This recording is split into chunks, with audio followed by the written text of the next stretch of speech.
Hello everyone. In the last couple of episodes, we have seen how the Spanish consciously sought to build upon the classical heritage of the ancient Romans. They sought to build a universal monarchy, a monarchy which would rule over everyone universally. Many Catholics throughout the ages believed that only a universal empire of mankind could erase the cultural, political, and religious differences of all human beings, and therefore pave the way for the second coming of Christ. Indeed, such ideas were there in classical pagan Rome and also classical Christian Rome. For example, the ancient Roman figure of Scipio said, quote, "The empire of the Roman people shall be extended to the furthest ends of the earth." But ideas of global expansion are also there in the Bible. Consider St. Jerome's interpretation of one of the Psalms, saying, quote, "Their sound has been spread throughout the world, and the word had reached to the end of the earth." Therefore, Christian emperors were not simply supposed to defend Catholicism. They had an obligation to spread it, expand it. And in the 16th century, the only real viable candidate for the global Christian empire of humanity was Spain. After all, it was a superpower capable of conducting military operations at all ends of the earth. Moreover, to many of its opponents, it seemed to have almost inexhaustible financial resources to fund all these imperial expeditions and military actions. And the Spanish monarchs sought to actually achieve the status of a universal monarch, not only with words and titles, but in actuality in expanding their territories. And as we have seen, this idea of Spain being a neo-Roman empire did not arise out of nowhere. Part of it comes from the dynastic lineages of the Spanish monarchs, whether they were mythical or actual. Another part of it was the fact that Spain actually was a former province of the Roman Empire. But there was another more contemporary connection, Italy, or more specifically, Renaissance Italy. Indeed, some historians have used the term Renaissance Iberia to describe the influence that the Italian Renaissance had on Spanish culture. Now, the word Renaissance means rebirth, and the Italian Renaissance was largely aimed at not only reviving the grandeur of the ancients, but to even surpass them. And Spanish intellectuals were connected to this intellectual movement of rebirth on the Italian peninsula. Spanish scholars routinely corresponded with Italian scholars from the cities of Florence, Milan, and Rome. This connection between Italian and Iberian Renaissances was further strengthened by the fact that they shared a educational culture, meaning that Italian and Spanish intellectuals read the same books written by ancient Romans centuries ago. An example of one of the authors that was a common feature in both curriculums was that of Cicero. Now, we have spent episodes talking about the cosmopolitan, international, and global culture of the Romans.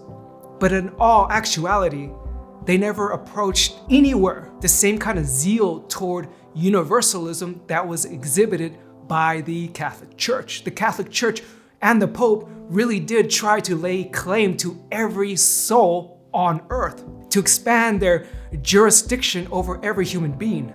And in the 16th century, Roman Catholics of the Italian peninsula believed Spain could be a useful instrument for this end.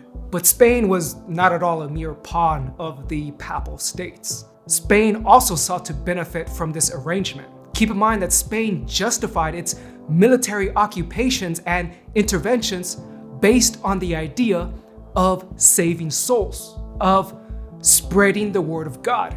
What better way to cement this link and this justification than actually receiving official backing from the papal authorities in Rome? And in the 16th century, the Papal States of Rome was an old but still vigorous power. It was a worthy descendant of its old, ancient glory. But moreover, They had religious authority. The Pope lived there, the Pope who claimed to be the leader of all Christians on earth. And Spain wanted these things. And Spain had things to offer to Rome in return. Spain was an up-and-coming military power with thousands of troops at its disposal. Thousands of troops that could potentially be used for ends that the Papal States would find beneficial. The Papal States gave their support in the form of papal bulls. A papal bull being the term for an official decree by the Catholic Church.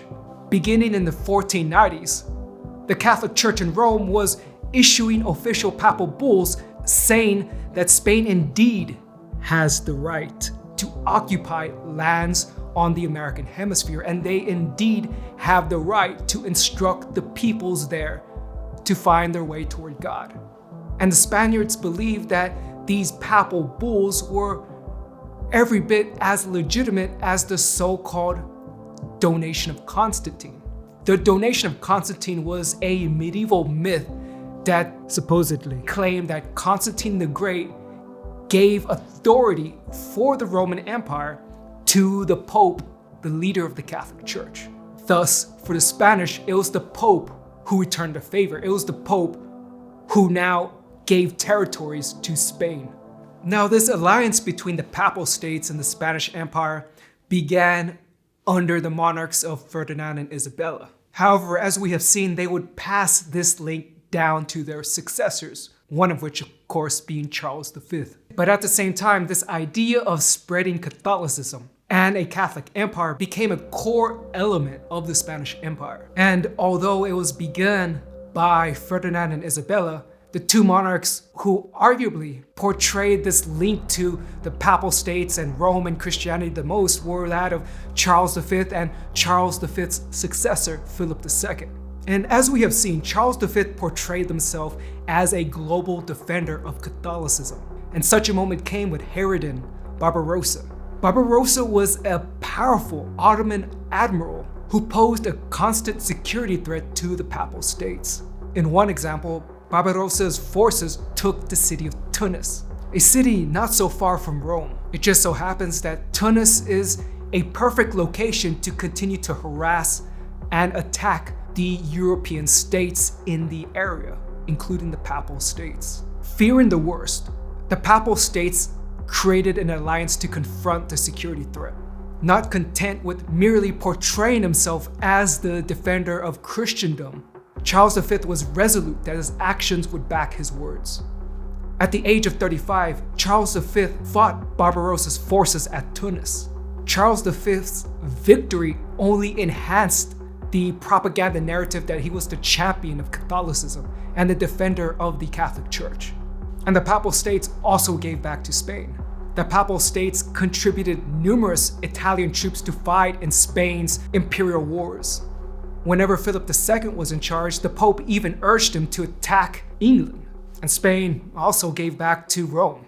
They praised the Roman Catholic Church, and this kind of created a circular feedback loop. One Spanish writer at this time wrote that the city of Rome was, quote, the universal fatherland, the patria universale of all Christians, and that the city of Rome was the capital of not any one political entity, but the capital of all Christians throughout the entire world. Thus, it didn't matter if you were born in Spain or France or Italy.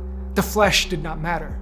Your spirit mattered. Because in spirit, if you are Catholic, you are also Roman. Thus, when Spain praised Rome, Spain praised itself. And when Rome praised Spain, Rome praised itself. Now, some Spanish writers took it a little bit further than that. Some claimed it was Spain who was the true heir to the glories of Rome. The Spanish elite came to think of themselves as the true descendants of Rome's ruling elites. That is, the Roman emperors were not to be found in Italy or the Papal States, but the true descendants of the Roman emperors were to be found in the Spanish monarchs who were creating an international worldwide empire. And many Spanish propagandists wrote over how Spain was God's chosen instrument to unite humanity, to dissolve every difference that we as humans have. That is, to create a true universal church which knew no boundaries.